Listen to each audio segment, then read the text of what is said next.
Agora vamos passar a palavra para o Luiz Felipe de Orleans e Bragança. 20 minutos.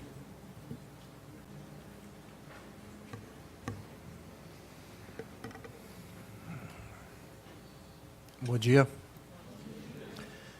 Primeiro, obrigado pelo convite do Parlatório Livre, estar recebendo todos aqui, organizando esse evento. Obrigado também aos palestrantes que estão aqui esperando e também já fizeram a sua apresentação. Obrigado a todos vocês que vieram.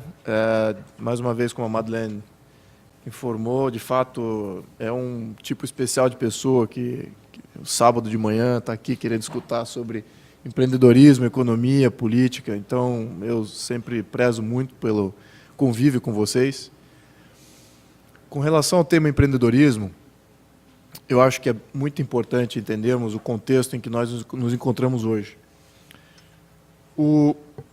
A única solução, a única alternativa de se desvincular de um Estado interventor é de ter uma massa que não depende do Estado, que não quer o Estado, que não quer intervenção do Estado.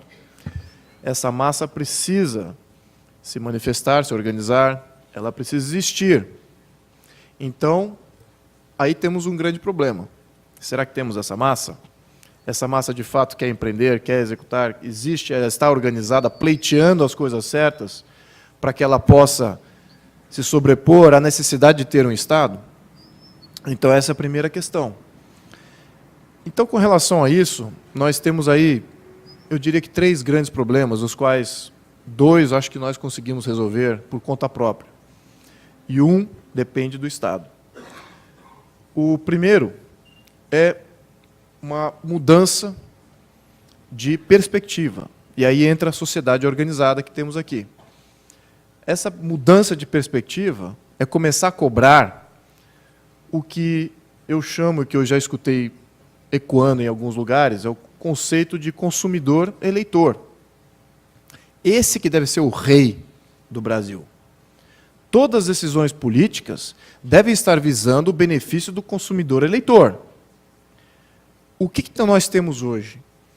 Num conceito nacional socialista, que é um conceito que rege as nossas decisões políticas e burocráticas, o consumidor é parte do patrimônio do Estado.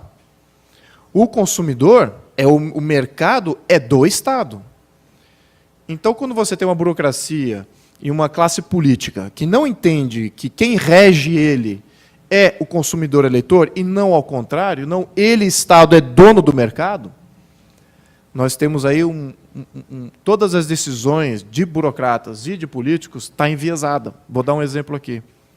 Há pouco tempo atrás, estava numa discussão numa universidade, um argentino que estava presente, extremamente peronista, e peronismo é nacional-socialismo, que é muito similar ao que temos aqui no Brasil. Então, ele já argumentava em prol de concessões de Estado para que empresas pudessem explorar o consumidor daquele Estado. Então, aí temos um grande problema. E ele não é parte do Estado, ele é um empreendedor, é um empresário, e está ali defendendo o conceito de que o Estado é dono do consumidor e que precisa ter legislação para proteger esse consumidor e tem que ter legislação para julgar que tipo de serviço e produto tem que ser ofertado para aquele consumidor. Então, aí você começa a enviesar até piorar. A piora chega quando você cria agências regulamentares para conceder o direito de uma empresa operar no Brasil. Uma empresa de telecomunicações, por exemplo, uma empresa de energia elétrica, uma empresa de cinematográfica, uma empresa de mídia.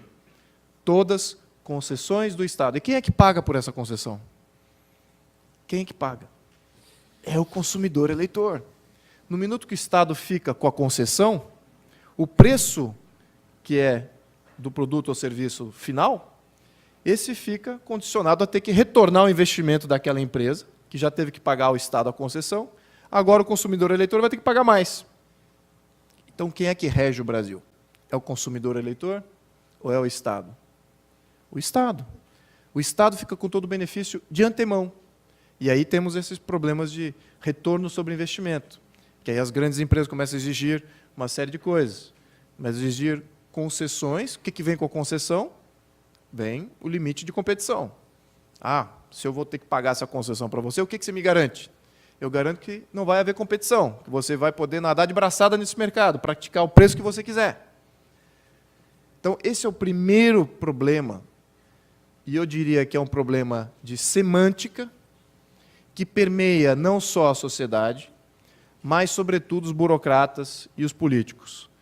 E se eu pudesse, essa mensagem está chegando a esses burocratas e políticos, estaria dizendo o seguinte: escutem muito bem que o consumidor eleitor no Brasil está desperto, ele quer produtos e serviços melhores e mais baratos. Esses só vão vir no minuto que não houver o Estado concedendo absolutamente nada e regulamentando absolutamente nada. Simples assim. Então, eu diria que esse é um grande problema que eu estou aludindo aqui e que eu vejo aí permeando boa parte da discussão política e também na parte social ativista. O segundo problema é o conceito de uma classe média empreendedora. O que nós temos é uma classe média servidora.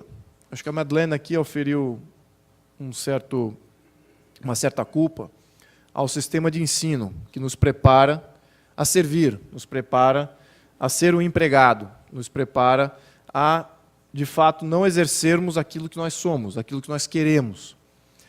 E aí eu trago um dado que eu tenho estudado, eu ia até fazer um post lá no meu Facebook também, há um tempo atrás, eu não terminei a segunda parte da comparação, mas eu peguei os Estados Unidos, dos últimos 25 anos, de 1990 até agora, a classe média empreendedora, aquela que empreende, que cria pequenas e médias empresas, cresceu em 40 milhões. Há 40 milhões de número maior, nominal maior, de classe média empreendedora nos Estados Unidos, e o número total de funcionários públicos, de 1990 até agora, caiu em 1 milhão de pessoas. Então, ou seja, o serviço público caiu em 1 milhão e a classe média empreendedora aumentou em 40 milhões e o volume de pessoas empregadas pelas Fortune 500 se manteve estável. Então, ou seja, houve um crescimento net de empreendedores nos Estados Unidos. E de onde vem isso? De onde vem essa dinâmica, essa vontade?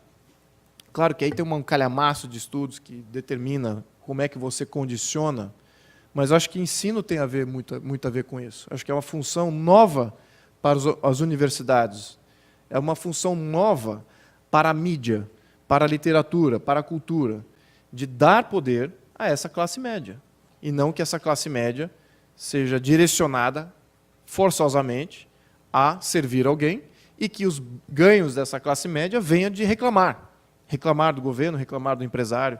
Não é por aí que uma classe média deve atingir benefícios cada vez maiores, cada vez mais crescentes. Não, deve ser do seu próprio empreendedorismo.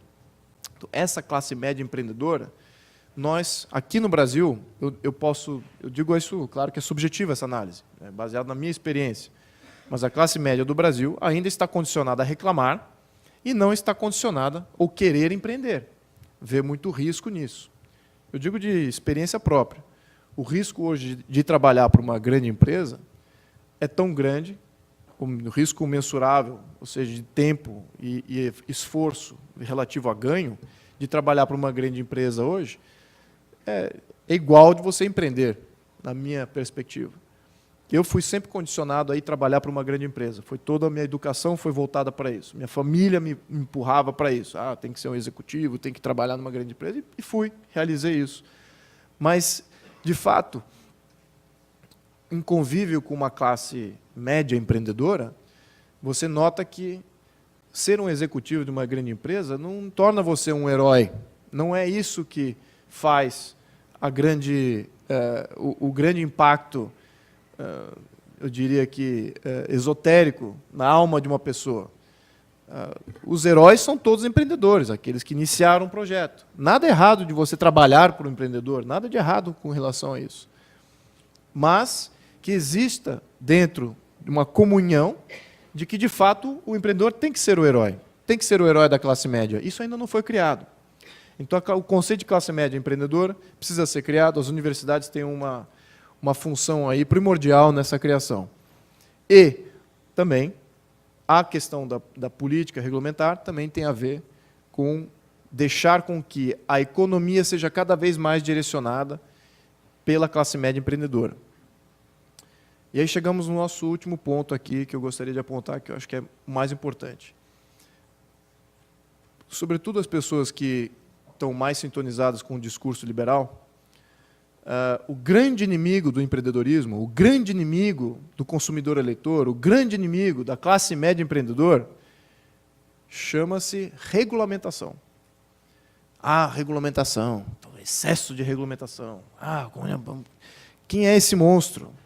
Quem é que cria esse monstro? De onde vem? Deve ser uma pessoa, com certeza.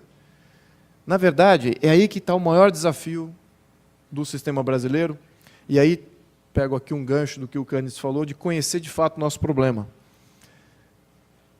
A questão da regulamentação, hoje, quem regulamenta a nossa atividade econômica, a nossa atividade social, é uma miríade de contribuidores a essa regulamentação.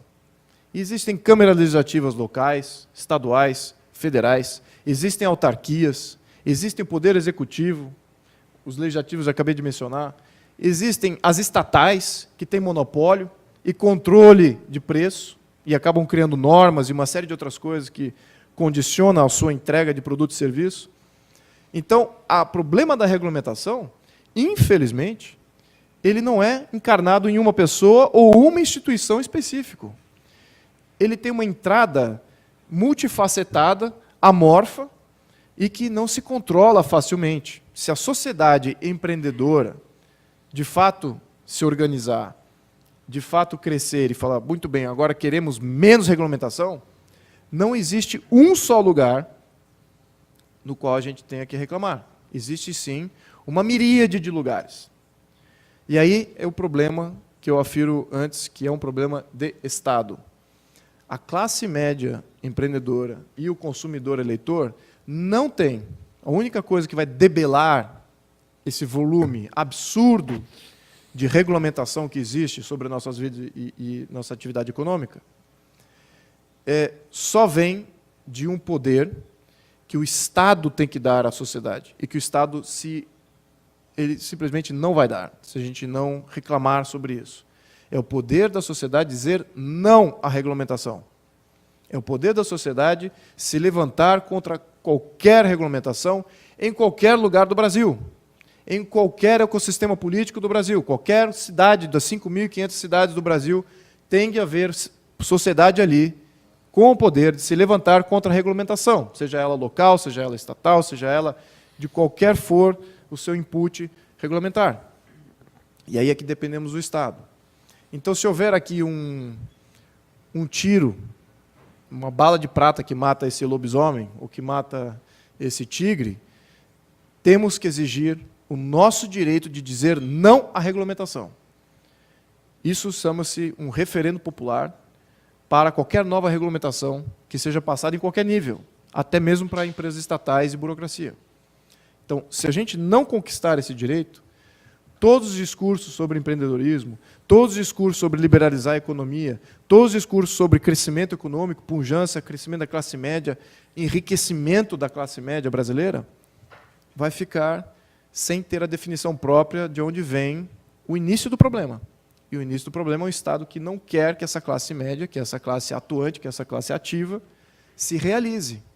Eles querem controlar essa classe, querem que, sim, o consumidor ainda continue sendo um ativo do Estado e não um consumidor livre, dono e regente do Estado. É isso que nós precisamos combater. Enfim, então, espero aqui abrir o debate. Muito obrigado pelo tempo.